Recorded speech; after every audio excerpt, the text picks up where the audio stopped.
பஞ்சவர்ண கிளிகள். ஒரு ராஜாவுக்கு 2 இளம் பஞ்சவர்ண கிளிகள் வெகுமதியாக வந்தன.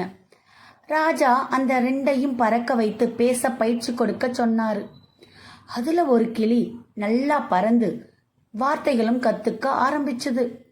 ஆனா இன்னொரு கிளி பறக்க கூட தெரியாம ஒரு கிளையில் உட்கார்ந்தபடியே இருந்தது. ராஜா பெரிய அமைச்சர்கள், ஆலோசகர்கள் என எல்லோரையும் விட்டு பயிற்சி கொடுக்க வச்சும் கிளி பறக்கல. இதை கேள்விப்பட்டு ஒரு வயசான விவசாயி வந்து நான் பறக்க வைக்கிறேன்னு சொன்னார். அடுத்த நாள் காலை ராஜா கண் விழிக்கும் போது பறக்காத அந்த பஞ்சவர்ண கிளி மரத்தை சுற்றி அங்கும் இங்கும் பறந்து சுத்திக்கிட்டு இருந்ததை பார்த்தார். அவருக்கு ஒரே சந்தோஷம். இந்த அற்புதத்தை எப்படி செய்தீங்கன்னு கேட்க, அதுக்கு அந்த விவசாயி பணிவோட, அது ரொம்ப சுலபமான காரியம் அரசே. மரத்தில் ஏறி அந்த பறவை உட்கார்ந்திருந்த கிளையை வெட்டிவிட்டேன்.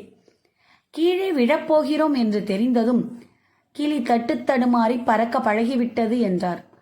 நாமும் இந்த கிளி போலத்தான், நம்மால் முடிந்தது இவ்வளவுதான் என்று ஒரு எல்லைக்கோட்டை நமக்கு நாமே போட்டுக்கொள்கிறோம். இதையும் தாண்டி நாம் சாதிக்க கூடியவை எண்ணற்றவை.